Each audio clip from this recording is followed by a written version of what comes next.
In this video, I will give you my picks and predictions for UFC Vegas 78. We're going to go through the entire card, talk about some of the best bets of the week. We're going to look at things from a Draftkings perspective, and I have some free money for you, so make sure you watch until the end. As always, you can call me Kunith. Let's make some money this week.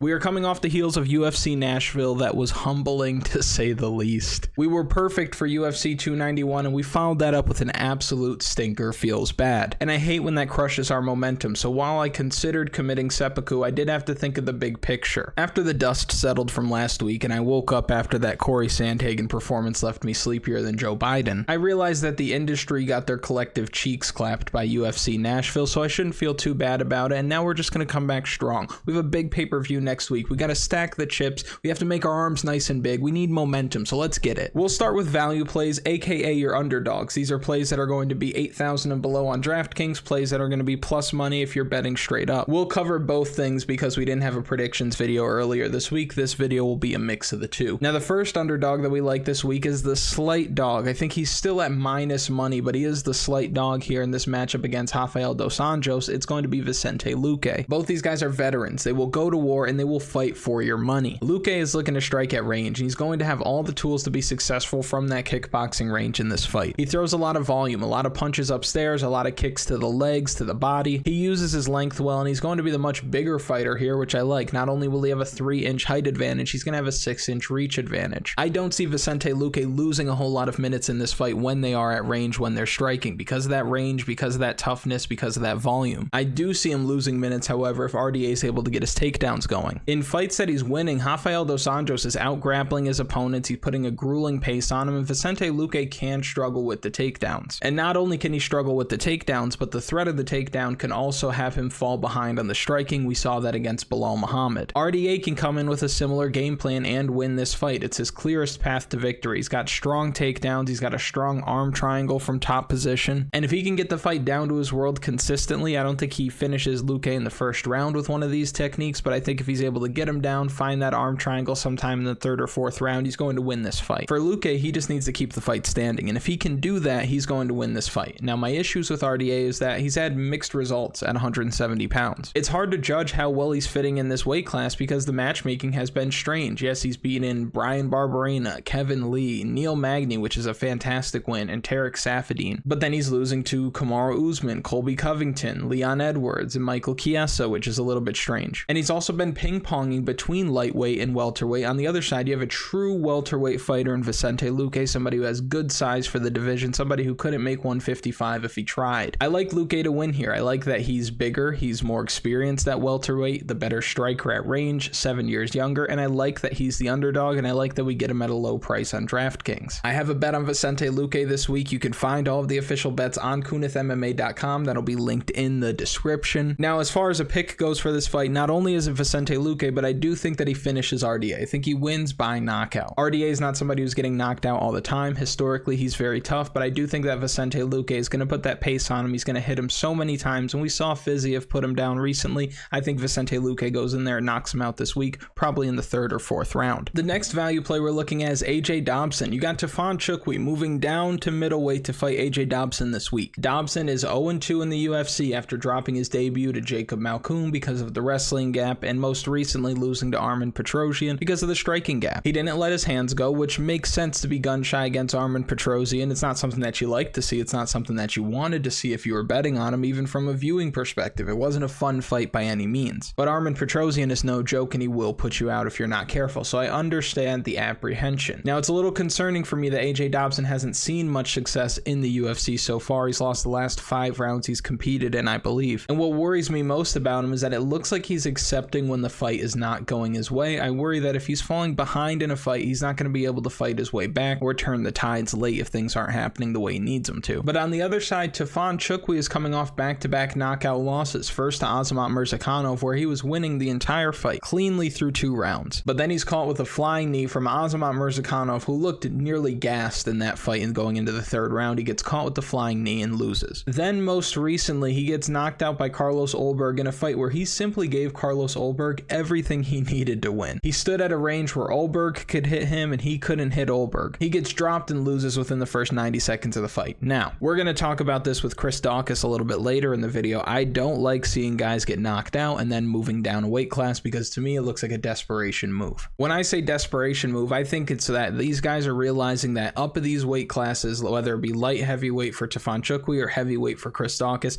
I'm getting knocked out. I need to do something different. So he moves down in weight because he thinks he can enjoy a size advantage of some kind or a physical strength advantage of some kind. But you can't name me a ton of fighters that have moved down in weight and went on to have a successful run at that new weight class. It's not something that happens all the time. There are a lot more Kevin Crooms of the world than there are Jared Cannoniers. Not only that, but this man was supposed to be fighting at heavyweight at the end of last year. So jumping around in the weight classes speaks to a lot of uncertainty in the Nchukwi camp, and I don't love that. Now, Tafon does have decent power. He's physically strong, and he can throw a lot of strikes if this does go the distance. And if he stays busy, if he gets going early, he could have success making Dobson hesitant. We've seen that already. But for AJ Dobson, if he gets going early, I don't see how he loses this fight. If he leans on his grappling, I think he has success here. If he's able to get a few takedowns here, wear Nchukwi out, he's going to possibly find the back, and I think he ends up winning this fight by submission. I think Dobson is the more athletic guy, potentially the more fluid guy on the feet, and I think he's going to be the one that's at least looking for takedowns in this fight. This fight is ultimately going to be decided in the first round, and I don't mean that it's going to be a first round finish. I mean the person who's winning round one is going to win the rest of the fight. And I think a lot of that just has to do with AJ Dobson. If he's doing well early, he's going to do well throughout the rest of the fight and probably win inside the distance. But if he finds himself losing early, he's not going to fight his way back into it. But I'm going to bank on the athleticism, the takedown attempts, and just the buy low spot that we have on AJ Dobson this week. Give me AJ Dobson to win this fight. I believe he wins by submission. Next, Isaac Dulgarian making his UFC debut. Legit wrestler coming into the UFC against Francis Marshall, whose whole game is predicated on being able to get a takedown. I liked Francis Marshall coming into the UFC, and I had him against William Gomis last time out in a fight that he almost finished, but he didn't get the takedown that he needed until the third round, which is super concerning. And it's not just concerning that he didn't get the takedown, it's concerning that he's a wrestler who couldn't get the takedown against someone in William Gomis who stands straight up with his legs about this far apart from each other. I expected him to go out there and smash Gomis into the ground and win that fight, and he just did not do it. He didn't get going early enough, and I think that if he is trying to get his wrestling going early, he's going to get stuffed, and Isaac Dulgarian probably puts him on his back. Now, he's making his UFC debut. The jitters may be there, but he is fighting out of a good gym. He is undefeated. He is the better wrestler, the more credentialed guy in this fight, and I do think that he goes out there and he wins this fight with his takedowns. Not only does he win this fight with his takedowns, but I think he gets a finish here. I think there are going to be a good amount of finishes on the card this week, and I think Isaac Dulgarian comes up with it. From a Draftkings perspective, I don't think a lot of people are getting here. From a straight betting perspective, I like the plus money on Dulgarian if you want to take a stab at it. So we'll build some lineups with him in there. I do think that he wins this fight. Francis Marshall, I'm still in a wait and see kind of mode. Now, if you look at some of the other underdogs that are there, like Jose Johnson, you've got Polyana Viana, you've got Josh Parisian, Chris Daukaus. Chris Daukaus is somebody who I think is going to get a lot of love this week, but not somebody that I'm looking to play personally. He's moving down from heavyweight to light heavyweight to fight Khalil Rountree, and Chris Daukaus is riding a 3-fight losing streak where he's been violently, and I mean violently, knocked out in these last 3 fights. We just talked about it with Tafon Nchukwi. When a fighter starts losing and they decide to move down in weight, it seems like a desperation move. Why has Chris Daukaus not entertained a move down to light heavyweight earlier in his career? Well, you have to imagine it was because he had a big speed advantage at heavyweight. And the speed advantage was turning into wins, but once the speed gap was closed by the power of his opponents, then he wasn't having any success. So now he moves down in weight class to not only bring that speed that is probably light heavyweight speed that was up at heavyweight, but now he moves down in weight class to at least gain a size advantage over most of the guys that he's going to fight. And again, I just don't like it. I do like that he has good boxing. He throws clean technique, and it does translate to power. That speed translates to power. We've seen him put guys out in the UFC. And maybe he comes into this in excellent shape like we saw from Tanner Boser last week, but the move has to be because he keeps getting knocked out. So he's going to try his luck against smaller men. Unfortunately, he's trying his luck against one of the most violent men on the roster in Khalil Rountree. Khalil Rountree is stomping knees into oblivion. He's throwing kicks to the body to downed opponents. He's throwing leg kicks that are slapping so hard they're turning these elite athletes into guys with frog legs. He's throwing heavy ass hooks, and he's got that Thai kickboxing style that makes him tricky to deal with if you want to stand across from him. And I'm sure that Chris Daukaus is coming into this fight in great shape, and there is absolutely no shame in being knocked out by Derek Lewis, Curtis Blades, or Jairzinho Rosenstruck. I'm not saying that there is, but anytime one is knocked out like that, it takes a little piece of that future durability away. And that is the biggest issue I have with betting on somebody like Chris Daukaus, who I have bet on in the past and lost money on in the past. I think that Khalil Rountree just brings too much power to the table this week, whether it's a body shot that folds him up or a big shot upstairs. I see Khalil Rountree winning this fight by knockout. Now, an interesting fighter this week actually is in our co-main event spot. We have Cub Swanson. Cub Swanson has fought forever. He's nearly 40 years old, and that's old for professional sports, and he's old as an athlete. He's not old as a person. You 40-year-olds out there, not old. But in MMA, at a weight class that's really reliant on speed and athleticism, I don't see him consistently winning fights at the highest level, which really has been the case for him lately. He's 3-6 in his last 9. And while he's looked good in his wins, he's not beating guys that I would consider at the same level as Hakeem Dawodu right now. He beat Darren Elkins, and that's a great win. I don't think that Darren Elkins would beat mean Hakeem Dawodu at this stage in his career, but a win over the damage is a good feather in the cap no matter what. It means something. He beat Daniel Pineda, who has 1 round of gas. He beat Crone Gracie, who frankly does not have a fighting style that makes sense in the UFC today. We saw that. On the other side, mean Hakeem has also had some mixed results lately, with a loss most recently to Julian Erosa, a win over Mike Trezano, a loss to Movsar Evloev. Now, what I like from him is that he's willing to brawl. He's an athletic dude. He's got a good chin. We saw that in his fight against Julian Erosa, where he was eating a ton of big shots and was able to keep moving forward. He's going to fight hard for all 15 minutes. Even against Evloev, he was taken down, and then he still came out in the 3rd round, guns blazing, and put on a show. There's a lot to like about Hakeem Dawodu, but at minus 225 in this economy, I don't know, man. He's young, he's talented, he's athletic, he's going to fight hard, he can strike, but that's all he's going to do is strike. He's going to stand right in front of Cub Swanson. He's not going to mix in takedowns. In my eyes, not choosing to take him down would be a mistake. Cub Swanson is crafty. He's slick on the feet. He throws with bad intentions, and if this fight is a 15-minute kickboxing match, which I assume it's going to be, there's a ton of value on the underdog veteran this week. Dawodu is in a lot of close fights. Cub may mix in some takedowns late in rounds to win the round, and I could see him having some really big moments here that steal rounds as well. And oftentimes I hear about the power from mean Hakeem, and I will tell you that power, I believe, is overrated. He's not knocking guys out. Guys are not afraid to go toe-to-toe with him. They're choosing to stand right in front of him. Give me the veteran, give me the grit, give me the dog. I think that Cub Swanson wins this fight by decision. Now we have one more underdog. We've already gotten pretty low in the salary, so you're probably thinking, who could it be?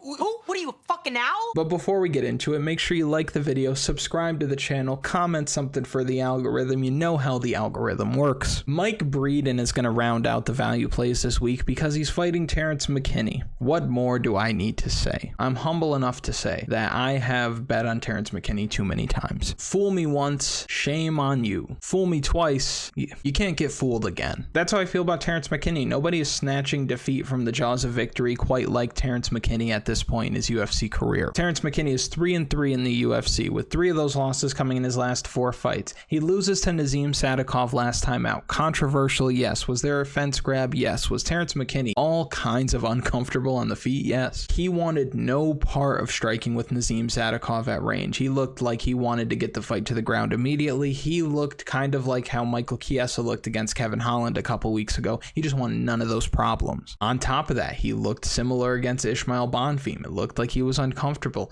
uncertain, and did not want to get hit with one of those bombs and ultimately get slept. Against Drew Dober, we saw peak T-Rex. Dude came out guns blazing. He knew that he was going to win this fight. All the confidence in the world, all the power, all the athleticism on full display, and he gasses out in 2 minutes. Anybody could have been in front of Terrance McKinney that night. They would have lost in the first 2 minutes. But he was up against one of the best chins of all time. He can't put him out. Gasses out in about 2 minutes, and then loses the fight by knockout. Terrance McKinney is the definition of kill or be killed, and he's been getting killed a little bit. Now, for Mike Breeden, he is outgunned in almost every aspect of MMA in this fight. He's the older fighter. He doesn't enjoy a size advantage here. He's at a grappling disadvantage. He's at a power disadvantage. He is at a speed disadvantage, athleticism disadvantage. What I like for him is that he was supposed to fight here. Terrance McKinney is stepping in on short notice. On top of that, Mike Breeden has hips, hands, and heart, baby. Hips, hands, and heart can get you a long way, especially when you fight somebody somebody like Terrance McKinney who's going to burn hot, he's going to burn fast, and he's going to burn out if you are there beyond the first round. Mike Breeden doesn't have good takedown defense, but he does get back up. He does make you work. It's kind of like Brian Barberena. You take him down whenever you want, but he's going to get back up. And Mike Breeden throws heavy leather on the feet, heavy leather. And Terrance McKinney, again, is looking twitchy. He's looking uncertain on the feet. He's looking like he could get folded up at any moment that these guys are standing. And I think that same logic applies here against Mike Breeden. I think one of the rules that we should have on this channel is that if we are getting somebody against Terrance McKinney at plus money, you might as well take it. Not only do you take it, but you can take inside the distance for his opponent. You could take his opponent by knockout if it's somebody like Mike Breeden who has no submissions on his record. I'm actually going to add that to the website. That's a free one for you. The official bets are already out when you're seeing this, but that's another one we're going to add. Mike Breeden by knockout, just a little pinch. But those are our value plays. So now we can get into building some lineups. We'll start with cash game lineups. These are lineups that you will need in order to protect your bankroll. Play your cash games, people. These are your 50-50s, your double ups, your head-to-heads if you want to get crazy and just show everybody who's the boss. This week, I think we have a very stackable main event. Last week looked like it was going to be the most stackable main event ever, and ultimately I ended up like this.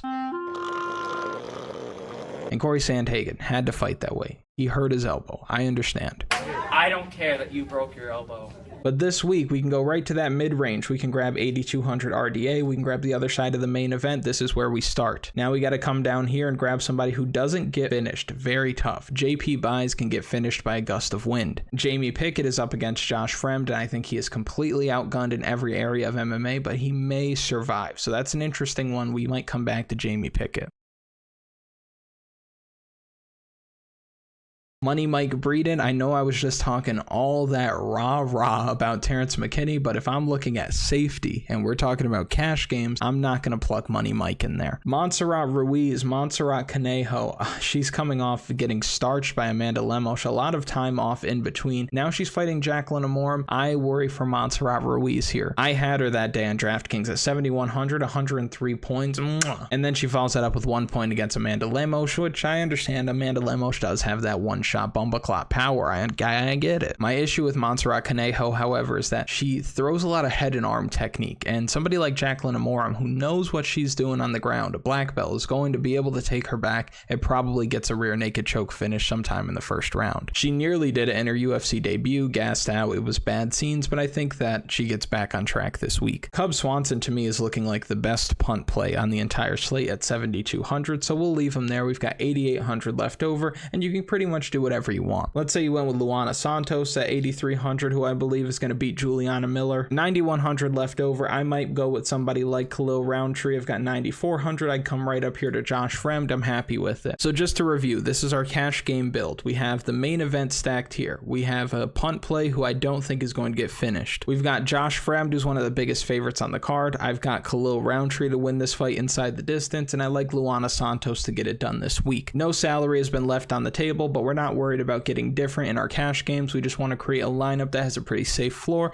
and this looks like a build that you can create your lineups off of when it comes to cash. Now, if you want the cash game plays of the week as well as the tournament plays in the week that are all in the DFS strategy guide, you can go right to kunithmma.com, click right under blogs, and you'll see it right there. That's also where you're going to find the official bets for the week, and if you go to the community tab, you can post your bets in there, interact with the other members of the community, have a good time. Now we can look at your tournament lineups for the week. This is the big contest, your single entries, your 20 max, your 3 max, and we want to get some this week because we have a big pay-per-view card next week, big opportunities to make some cheddar. So let's build one of these tournament lineups. You go right up here to Marcus McGhee, because if you beat JP Buys, you are winning inside the distance, and Marcus McGhee is throwing some fireballs. Now this fight does beg the question, it's going to answer the question, I should say, is JP Buys better or worse than Journey Newson? I don't know. I really don't know. Let me know in the comments who is a better fighter, Journey Newson or JP Buys. But let's plug in Marcus McGhee for this lineup. He's the most expensive fighter on the slate, so you're getting a little different by plugging him in. Unless you have somebody like Khamzat Chimaev at the top, not a lot of people are going to be wanting to spend 9,600 because it doesn't leave you with a whole lot, but we can do what we can. So now let's say we come down here and we grab Vicente Luque. You come down here and grab Isaac Dolgarian. You've got 8,200 left over, so you're going to have to attack the mid-range a little bit more.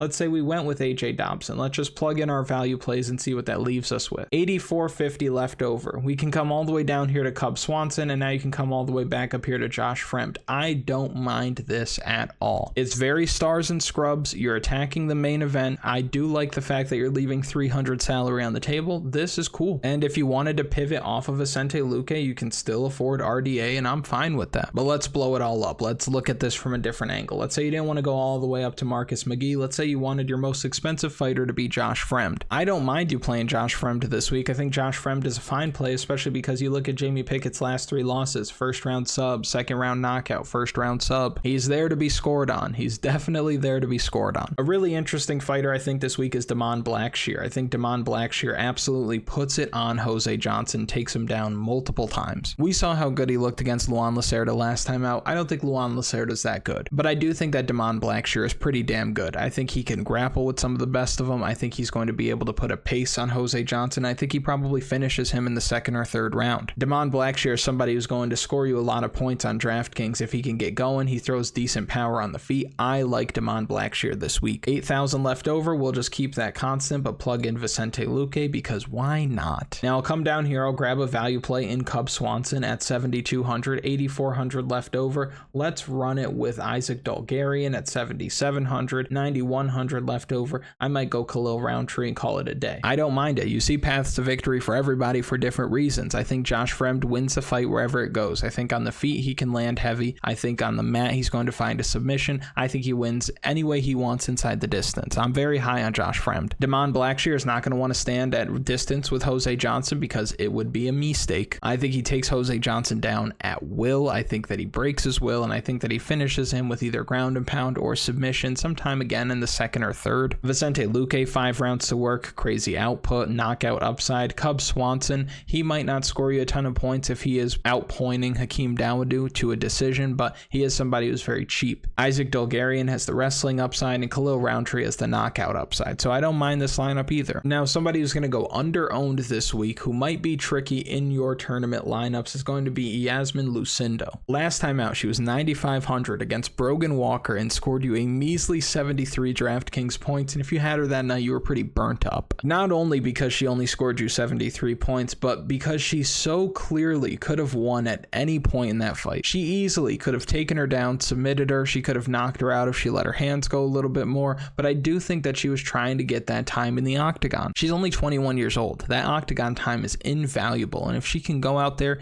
and get good minutes in, get moving around somebody who she's got beat everywhere, she doesn't need to worry about much, then I understand her taking advantage of the situation, taking advantage of the time, because she knew that she was in complete control. She probably felt that from the opening bell, and odds makers knew that. We knew that. Now, she wasn't super busy with her takedowns, but I do think that if Polyana Viana does not win somehow in the first round with a armbar from guard, then she's not going to be able to offer much outside of round 1. And I think Iasmin Lucindo is going to move well enough, take the shots well enough, and stay safe well enough on the ground from a dominant position to be able to ride out the first round and then really take over from there. In my mind, I think she was really taking advantage of the Brogan Walker situation, knowing that she could win and getting that 15 minutes. Now she's going to follow that up with a finish. I think she's going to try to go bonus hunting this week, and I think that Polyana Viana is somebody that she can get a bonus over. I'm not that high on Viana. Last time out, she knocked out Jinyu Freight cold. She doesn't do that. That is an outlier, and I'm not saying she's not capable. She's clearly capable of doing that, but that is not her. That is not something that you could expect to see from her time in and time out. I think that Iasmin Lucindo is sneaky this week, so let's plug her in. So we've got Iasmin Lucindo there at 8,700. Let's say you wanted to go with Rafael dos Anjos. I don't blame you. RDA's got that grappling upside. He can go out there and take Luque down 5 times and win a decision. 8,200 left over. I'm going to go down to Moneymaker Mike at 7,000 because if he wins, he absolutely breaks the slate, because if he wins, it's inside the distance. He's 7,000. He's not going to come in at a whole lot of ownership. Mike Breeden is in prime position to break the slate. 8,700 left over. What do we do? What do? Well, I'm going to go back to Damon Blackshear because why not? I'm going to come down here and grab somebody like AJ Dobson and hope he gets the finish. 9,700 left over. Josh Fremd. Really anybody you want. You can plug these 5 in. You can get anybody that you want. But if you want to be sneaky, then you come here and you grab Jacqueline Amore. Why? You come here and you grab Jacqueline Amorum at 9,100. I think that is something that not a lot of people are going to do. There are going to be people very low on Jacqueline Amorum this week. You could take advantage of a buy high in a low spot, if that makes sense. You're not getting a cheap price tag on her, but you are getting that leverage. You are getting that low ownership at somebody who is a women's MMA, 9,100, coming off a stinker, blowing everybody's money, busting up everybody's parlays. Jacqueline Amorum has a lot of enemies out there. If you're a friend to her, you could be in the minority this week. And we will wrap all this up with your can't miss slip of the week with Underdog Fantasy. Underdog Fantasy is a great way for you to get action down on these fights. You can get action at different times. It's not like Draftkings where if you go in and you lose the first fight of the night, you're ripping up your ticket. Not actually, there's no tickets, but you know what I mean. At least with this, with Underdog Fantasy, you can bet throughout the night. You can create slips with 1, 2, 3, 4, 5 entries and get up to 20x on your money. And if you want them to give you some free money, just use promo code Kunith or hit the link in the description or in a pinned comment and they will match your first deposit. Now, I want us to swing for the fences here, especially because they're going to match your first deposit. You're playing with house money, so why not? Why not? I like higher than 2 takedowns for Iasmin Lucindo. I like over a finish for Josh Fremd. I like under 34.5 significant strikes for Marcus McGhee. I like lower than 17.5 significant strikes from Terrance McKinney. And I like over 59.5 significant strikes from Martin Budai. You go ahead and throw $20 on that bad boy and you get 20x on your money. That's $400 in your pocket. That's steak dinner. That slip is too easy. Play it, make your money. If you go and you play it and you make your money, just tell them Kunith sent you. And if you've made it to this point in the video, thank you so much for watching. I really do appreciate it. Make sure you like the video, subscribe to the channel, comment something for the algorithm, and I will see you next week. Big ol' pay-per-view. Let's go.